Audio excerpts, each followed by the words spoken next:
നമസ്കാരം, കോമ്പറ്റേറ്റീവ് ക്രാക്കറിലേക്ക് സ്വാഗതം. നമ്മൾ ഇന്നിവിടെ ചർച്ച ചെയ്യാൻ പോകുന്നത് ജൂനിയർ അക്കൗണ്ടന്റ് പരീക്ഷയുടെ അപേക്ഷകരുടെ എണ്ണമാണ്. നമുക്കറിയാം എക്സാം വരാൻ പോകുന്നത് മെയ് മാസത്തിലാണ്. ഇനി 3-4 മാസം കൂടിയേ പരീക്ഷ വരാൻ വേണ്ടിയുള്ളൂ. വളരെ കുറച്ച് ദിവസം കൂടിയേ ഉള്ളൂ. 120 ഏകദേശം 120 ദിവസം കൂടിയേ എക്സാം വരാൻ വേണ്ടി നമ്മുടെ മുന്നിലുള്ളൂ. നമുക്ക് നമ്മുടെ കോമ്പറ്റീഷൻ എത്രത്തോളം ഉണ്ടെന്ന് അറിയുക. ആ കോമ്പറ്റീഷനെ മനസ്സിലാക്കി ഞാൻ എത്ര കുട്ടികളോടാണ് മത്സരിക്കുന്നത് എന്ന് മനസ്സിലാക്കാൻ വേണ്ടിയിട്ട് ഞാൻ നിങ്ങളുടെ മുമ്പിലേക്ക് കൊണ്ടുവരുന്നു. 2 എക്സാം ആണ് അക്കൗണ്ടന്റ് എന്ന് പറഞ്ഞ തസ്തികയിലേക്ക് നടക്കാൻ പോകുന്നത്. ഒരൊറ്റ പരീക്ഷയിൽ നടക്കുന്നെങ്കിലും 2 തസ്തികയിലേക്കാണ് വിളിക്കുന്നത്. ഏകദേശം 1 ലക്ഷം, 1,07,000 പേര് കുറവ്, ഇവിടെ 1,08,000 പേര് കുറവ്.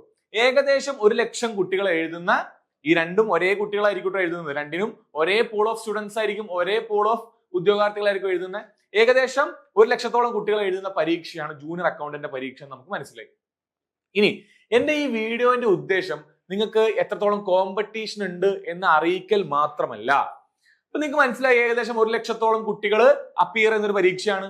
ജില്ലാ അടിസ്ഥാനത്തിൽ നോക്കുകയാണെങ്കിലും ഇതൊരു സ്റ്റേറ്റ് വൈഡ് പരീക്ഷ ആയതുകൊണ്ട് ജില്ലാ അടിസ്ഥാനത്തിൽ കിട്ടുന്നതിന്റെ അർത്ഥമില്ല. എന്നാൽ ഞാൻ ഉൾപ്പെടുത്തിയെന്നേ ഉള്ളൂ. ജില്ലാ അടിസ്ഥാനത്തിൽ ഞാൻ കൊടുത്തിട്ടുണ്ട്. ഇനി നിങ്ങൾ മനസ്സിലാക്കേണ്ട കാര്യം എന്താ? നിങ്ങൾക്കറിയാം ഡിഗ്രി പ്രിലിംസ് എന്ന് പറയുന്ന പരീക്ഷ അല്ലെ? ഡിഗ്രി പ്രിലിംസ് എന്ന് പറയുന്ന പരീക്ഷ എല്ലാ കൊല്ലവും PSC മുടങ്ങാതെ നടത്തുന്ന PSCയുടെ പ്രീമിയം പരീക്ഷയുള്ള ഒരു പരീക്ഷയാണ്. ഏകദേശം 4 ലക്ഷത്തോളം കുട്ടികളാണ് ഡിഗ്രി പ്രിലിംസ് പരീക്ഷ എഴുതുന്നത്. ഏകദേശം 4 ലക്ഷത്തോളം കുട്ടികളാണ് ഡിഗ്രി പ്രിലിംസ് പരീക്ഷ എഴുതുന്നത്. നിങ്ങൾ ഇവിടെ ആലോചിക്കേണ്ടത് എന്താ? ഈ അക്കൗണ്ടന്റ് പരീക്ഷയ്ക്ക് നിങ്ങളുടെ അക്കൗണ്ടന്റ് പരീക്ഷ എടുത്തു കഴിഞ്ഞാൽ ഇവിടെ നിങ്ങൾക്ക് ഈ ഒരു വീഡിയോ കൊണ്ട് മനസ്സിലായ ഒരു കാര്യമാണ് എന്ത്? 1/4 4:1 1/4 നിങ്ങൾക്ക് എന്തുള്ളൂ? 1/4 കോമ്പറ്റീഷൻ ഉള്ളൂ. സോ ഇവിടെ നിങ്ങൾ മനസ്സിലാക്കേണ്ടത് എന്താ? കോമ്പറ്റീഷൻ വല്ലാതെ കുറയുന്നു. അത് ഫസ്റ്റ് പോയിന്റ്. ഒന്നാമത്തെ പോയിന്റ്, കോമ്പറ്റീഷൻ കുറവാണ് മറ്റ് ഡിഗ്രി പരീക്ഷകൾ വെച്ച് നോക്കുമ്പോൾ. അതിന് കാര്യം എന്താ? BCom ഉള്ളവർ മാത്രമേ ഇത് അപ്ലൈ ചെയ്യുന്നുള്ളൂ, BCom ഉള്ളവർ മാത്രമേ ഇതിനു വേണ്ടിയിട്ട് പഠിക്കുന്നുള്ളൂ, അല്ലെ? സോ അപേക്ഷകരുടെ എണ്ണം വളരെ കുറവാണ്, കോമ്പറ്റീഷൻ കുറവാണ്. ഇനി രണ്ടാമത്തെ കാര്യം എന്താ? BCom ഉള്ള, നമ്മൾ ഡിഗ്രിക്ക് പഠിച്ച BCom, നല്ലവണ്ണം ഡിഗ്രിയിൽ BCom പഠിച്ച കുട്ടികളാണെന്നുണ്ടെങ്കിൽ റിവൈസ് ചെയ്യുക എന്നൊരു കാര്യം മാത്രമേ ഇവിടെ ചെയ്യേണ്ടി വരുന്നുള്ളൂ. ഇനി അതല്ല, BComന്റെ ടച്ച് വിട്ടുപോയ കുട്ടികൾ എന്ത് ചെയ്യുക? നിങ്ങൾ കോളേജിൽ പഠിച്ച, നിങ്ങൾ സെമസ്റ്ററിൽ പഠിച്ചിട്ടുള്ള തിയറി ടോപ്പിക്സ് ഒന്നും അല്ല. അതിനൊരു കോമ്പറ്റീറ്റീവ് സെൻസിൽ ഈ BComന് പഠിച്ച കാര്യങ്ങളെല്ലാം കുറച്ചൊരു കോമ്പറ്റീറ്റീവ് സെൻസിൽ നമ്മൾ എന്ത് ചെയ്യണം? കോമ്പറ്റീറ്റീവ് പരീക്ഷയ്ക്ക് പഠിക്കുന്ന മൂഡിൽ പഠിക്കാം. ഓക്കെ, അപ്പൊ നിങ്ങൾ മത്സരിക്കാൻ പോകുന്ന ആരോടാ? BComമാരോട് മാത്രമാണ്. ആ സമയത്ത് ഡിഗ്രി പ്രിലിംസ് എഴുതുന്ന കുട്ടികൾ മത്സരിക്കുന്ന ആരോടാ? അവര് BSCക്കാരോട് മത്സരിക്കണം, MSCക്കാരോട് മത്സരിക്കണം. ഓക്കെ, BSCക്കാരെ, MSCക്കാരെ, MComകാര് മുതൽ പിടിച്ച് ഹയർ ഡിഗ്രി, ഒരുപാട് PhDക്കാർ പോലും എന്ത് എഴുതുന്നുണ്ടാവും? ഡിഗ്രി പ്രിലിംസ് എഴുതുന്നുണ്ടാവും. സോ അവിടെ കോമ്പറ്റീഷൻ ഹയർ ആണ്, കോമ്പീറ്റ് ചെയ്യുന്ന ഉദ്യോഗാർത്ഥികളുടെ നിലവാരവും ഹയർ ആണ്. പക്ഷെ ഇവിടെ അങ്ങനെയല്ല. BCom ഉള്ള കുട്ടികൾക്ക്, ഒരു സെറ്റ് ഓഫ് കുട്ടികൾക്ക് മാത്രമേ ഈ പരീക്ഷ എഴുതാൻ പറ്റുള്ളൂ. സോ കോമ്പറ്റീഷൻ കുറവാണ്. ഞാൻ നേരത്തെ പറഞ്ഞ പോലെ 1/4 കുട്ടികളുടെ എണ്ണമുള്ളൂ. അതുപോലെ തന്നെ കോമ്പീറ്റ് ചെയ്യുന്നവരുടെ നിലവാരവും കുറച്ചുകൂടെ ഭേദമാണ്. അത്ര ഉയർന്ന നിലവാരത്തിലുള്ള കുട്ടികൾ മാത്രം എഴുതുന്ന പരീക്ഷയല്ല. ഡിഗ്രി പ്രിലിംസിന്റെ കട്ട് ഓഫ് എല്ലാം നിങ്ങൾ കണ്ടതാണ്. ഈ തവണ ഡിഗ്രി പ്രിലിംസിന്റെ കട്ട് ഓഫ് ഒക്കെ പോയത് എത്രയാ? 141 മാർക്കാണ് 200 കട്ട് ഓഫ് പോയത്. ഓക്കെ, അത്ര മോശം പരീക്ഷയായിട്ടോ എളുപ്പമായിട്ടോ ഒന്നും പോയതല്ല, പരീക്ഷ കടുപ്പുള്ളത് തന്നെയായിരുന്നു. സോ ഇവിടെ സംഭവിക്കാൻ പോകുന്ന എന്താ? 2 കാര്യങ്ങളാണ്. ഞാൻ നേരത്തെ പറഞ്ഞതുപോലെ 2 കാര്യങ്ങളാ. ഒന്നാമത്തത്, നമ്പർ ഓഫ് കോമ്പറ്റീഷൻ കുറയാനുള്ള ഒരു കാരണം, നമ്പർ ഓഫ് ആസ്പിരൻസ്, ഉദ്യോഗാർത്ഥികളുടെ നമ്പർ കുറവാണ്. താരതമ്യേന കുറവാണ്. തീരെ ഇല്ലല്ലോ സാറേ എന്നുള്ളതല്ല, താരതമ്യേന കുറവാണ്. രണ്ടാമത്തത്, കോമ്പറ്റീഷൻ ലെവൽ കുറച്ചുകൂടെ കുറഞ്ഞതാണ്. ഞാൻ ഡിഗ്രി പ്രിലിംസ് പോലെ പ്രീമിയം പരീക്ഷകളെ പറ്റിയാ പറഞ്ഞത്. കോമ്പറ്റീറ്റീവ് ലെവല് കുറച്ചുകൂടെ കുറവാണ്. ഓക്കെ, ഇത് മാത്രമാണോ? മാത്രല്ല, ഈ പരീക്ഷ ശ്രദ്ധിക്കേണ്ട 1-2 കാര്യങ്ങൾ കൂടെ ഉണ്ട്.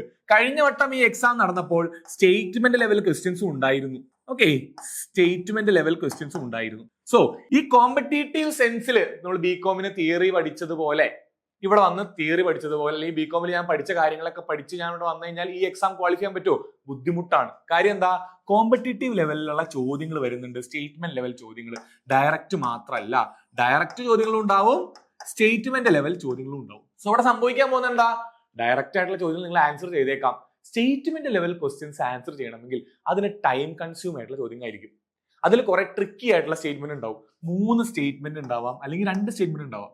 AB, അതിൽ A ആൻഡ് B ശരിയാണോ? A മാത്രമാണോ ശരി? B മാത്രമാണോ ശരി? രണ്ടും തെറ്റാണോ? ഓക്കെ, A B ശരിയാണോ? രണ്ടും തെറ്റാണോ? A മാത്രം ശരി, B മാത്രം ശരി?